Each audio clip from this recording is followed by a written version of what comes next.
শুভ সকাল বন্ধুরা, সবাই কেমন আছো? নিশ্চয়ই খুব ভালো আছো। আমিও ভালো আছি। তা ভালো আছি বলেই সকাল সকাল একদম কাজে মেতে গেছি। দেখো তোমাদের দাদাভাই তো খেয়ে দিয়ে বেরিয়ে গেছে। সকালে তো অনেক কাজকর্মই করেছি, ওগুলো তো আর ভিডিও করা হয়নি।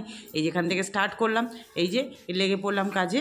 এই যে ড্রেসিং টেবিলটা পরিষ্কার করা, এগুলো তো মাঝে মাঝেই করতে হয়। সব তোমাদের বলি আলতো আলতো ধুলো পড়ে যায়। আর আমার ধুলো দেখতে না অনেক বড় বিরক্তি লাগে ধুলো হলে ঘরে। কি বলবো, কোনো জিনিস দেখবে নিতে গেলে যদি ধুলো দেখো কীরকম লাগে না একটা, মানে কি বলবো। আর একটা কথা কি বলো তো, তুমি যদি মনে করো যে এই কাজটা করতে হবে তবেই কাজ কাজ মনে করলেই কাজ, নাহলে না। অনেকেই আছে কি চুপচাপ বসে, আমার মানে আশপাশে আছে অনেক চেনা জানা, চুপচাপ কি সুন্দর, মানে তারা পরিষ্কারই খুব একটা দেখি না করতে। অথচ যখন বছরে একবার করতে গিয়ে চিৎকার চেঁচামেচি যে কেন এত ধুলো হয়। কী বলবো। এই যে আলমারি মুছে নিলাম, আমি তো প্রায় করছি, মানে কি বলবো, সবসময়ই মানে যতটা পারছি শরীর দিচ্ছে করছি। যে বিছানার চাদর টাদর সব পাতা হয়ে গেছে, আর আমরা তো রাতে অন্য চাদর পেতে শুই, সকালবেলা একটা চেঞ্জ করে দিই। আর এই যে খাট ঠাট মোচা হয়ে গেছে দেখো। এরপরে চলে আসলাম ডাইনিংয়ের এই টেবিলটা। এখানে আগে আমাদের অ্যাকোরিয়াম ছিল, জানো তো, 2 বছর হয়েছে অ্যাকোরিয়ামটা আমি বিদেয় করেছি। প্রচণ্ড খাটতে হয়। আমি তোমাদের দাদাভাইকে বলেছি আর পারছি না, অনেক বছর করেছি এইসব অ্যাকোরিয়াম, মানে অত খাটনি আর শরীরে দেয় না। প্রচুর এমনিতেই একার হাতে এত সমস্ত কাজকর্ম করতে হয়। আগে যখন হেল্পিং হ্যান্ড ছিল তখন ঠিক আছে অনেকটা এগিয়ে যেত, কিন্তু এখন আর পারি না এত।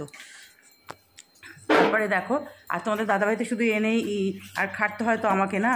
অনেক বড় অ্যাকোরিয়াম ছিল, সেটাকে কেটে একটু ছোটো করলাম। তারপরেও আরও মানে পাচ্ছি না করতে, মাছ মরে যায় গরমকালে, ভীষণ প্রবলেম হয়ে যেত।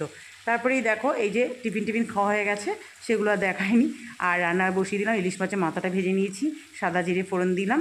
আর আলু কুমড়ো, মিষ্টি কুমড়ো, খুব ভালো ছিল কুমড়োটা, ভেজে নিয়েছি। কুমড়ো ভালো হলে না দেবে তরকারিটাও বেশ ভালো হয়।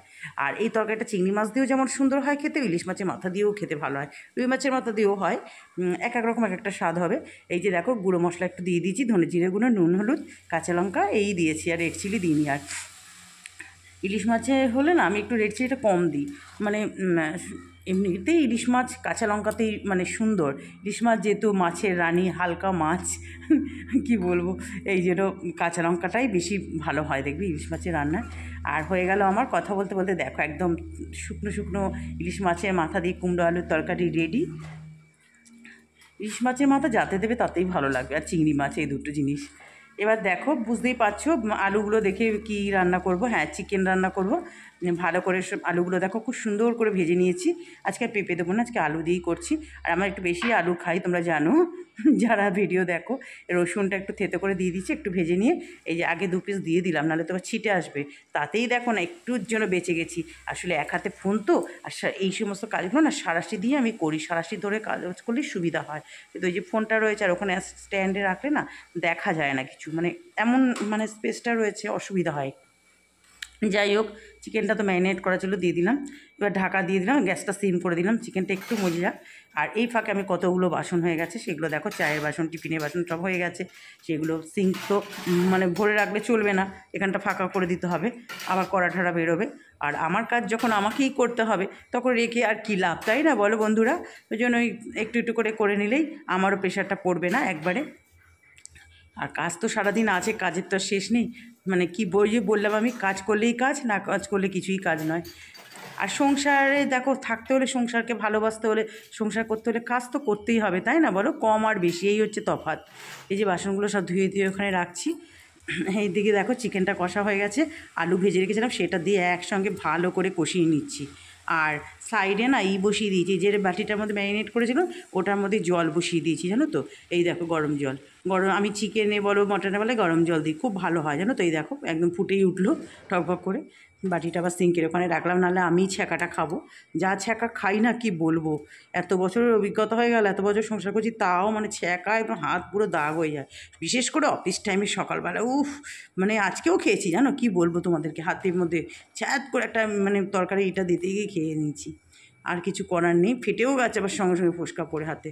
দেখো ওদিকে ভাত হচ্ছে, এদিকে দেখো চিকেনটা একদম ফাইনাল লুক। আর একটু এইরকম গ্রেভি রেখেছি, কারণ যেহেতু ডাল টাল করিনি, আর পরে আর একটু টেনে যায়, আর খুব ভালো হয়েছিল চিকেনটা খেতে। তারপরে দেখো মেয়ে বললে একটু পোলাও খাবে, পিস পোলাও। এই মটরশুঁটি দিয়েছি, কাজু কিশমিশ, ও তো কাজু খায় না, ও কাজু খায়, কিশমিশটা খায় না একদম। তা ওর বাবা ভালোবাসে কিশমিশটা খুবই। আর দিয়ে একটু সব কিছু দিয়ে একটু করলাম, গোবিন্দভোগ চাল দিয়েই করেছি, একদম হোয়াইট পুরো। এটাও কিন্তু বেশ ভালো হয়েছিল, একদম ঝুরঝুরে পোলাওটা হয়েছিল। তোমরা বলো কেমন হয়েছে। এই দেখো পুজো দেওয়া হয়ে গেল। আজকে মঙ্গলবার, দুটো জবা ফুটেছে, এই একটা আর এই আদ্দামার এই যে ঘর পাতলাম আজকে। আর এই যে লাল টকটকে রঙ্গোলি ফুল দিয়ে সব পুজো করলাম। দোপাটি ফুলও তুলে নিয়ে এসেছি গাছ থেকে, ওই যে ওখানে মা লক্ষ্মীকে এখানেও দিয়েছি, এখানেও দিয়েছি।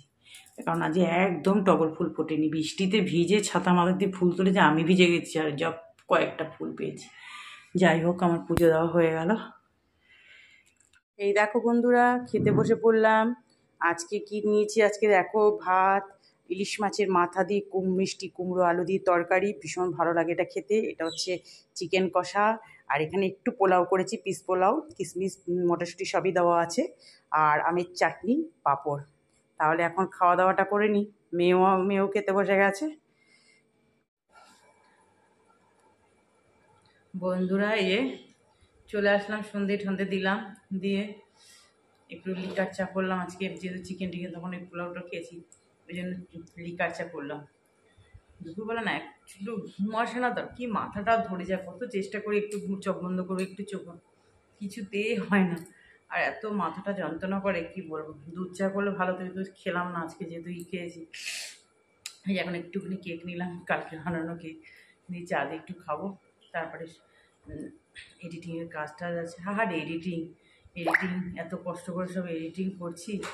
কালকে একসঙ্গে 5-6টা সাবস্ক্রাইবার আজ সব হুড় করে দেখছি দুপুরবেলা কেটে যাচ্ছে। সেই থেকে মনটা এত খারাপ লাগছে কি বলবো। আজকে একটা টেক চ্যানেলে দেখছিলাম, বলছি ওয়াইটি স্টুডিও একদম খুলবেন না। আমি ভাবলাম যে হয়তো কোনো কিছু বলছি কেন খুলবেন না, তারপরে কারণটা বললো যে যাদের ধরুন মানে অল্প সাবস্ক্রাইবার হয়, তাদের যখন সাবস্ক্রাইবার কেটে নেয়, তাদের সত্যি তাদের মানে মনটা এত ভেঙে যায়, আর ভিডিও আপলোড করার কোনো ইচ্ছেই থাকে না। আমি বললাম একদম রাইট পুরো, যে সেটা মানে আমার ক্ষেত্রে হচ্ছে, জানি না আর কার কার ক্ষেত্রে হচ্ছে। যাদের দেখো কেটে নেবে তাদেরই খারাপ লাগবে, যাদের ধরো কাটবে না তাদের ঠিক আছে। কাটার একটা লিমিট আছে। মানে সকাল থেকে শুধু কাটছে দেখছি, একটা কাটছে হচ্ছে, একটা কাটছে হচ্ছে, ঠিক আছে, কিন্তু একসঙ্গে দুপুরবেলা 5টা করে কেটে নিলে তো কীরকম লাগে বলো, ভালো লাগে না। আর কিছু না, মানে কি বলবো, বন্ধুদেরকে বলি যে তোমরা নাম্বারগুলো লিখো না, কিন্তু বন্ধুরা লিখবে এই নাম্বারগুলো। ওই নাম্বারগুলো লেখাও নাকি ঠিক না, শুধু লিখলেই তো হয় যে গিফট দিয়ে গেলাম তাহলেই হবে, বা বন্ধু হলাম গিফট দিয়ে গেলাম, লিখলেই সবচেয়ে ভালো। আর কি বলবো বলো, যাক। আর যে যাদের হওয়া তাদের এমনি হবে, যাদের হওয়ার নয় তাদের হবে না। কারণ 2 বছর হয়ে গেছে যখন, হয়নি আর হবেও না। ওই করতে হচ্ছে, করছি, ভালোবাসার জায়গা হয়ে গেছে একটা, এই জন্যই ভিডিও আপলোড করছি। চলো, মনটা একদম ভালো নেই, ভালো লাগছে না। তাহলে ভিডিওটা এত পর্যন্তই। সবাই ভালো থেকো, সুস্থ থেকো। যে যেখান থেকে ভিডিওটা দেখছো একটু লাইক দিয়ে দেখা শুরু করো। আর নতুন যারা আছো তারা একটু সঙ্গে থাকো, একটু হাতটা কষ্ট করে একটু আঙুলটা স্প্রেস করে একটু সাবস্ক্রাইব করে দিয়ে পাশে থেকো। টাটা।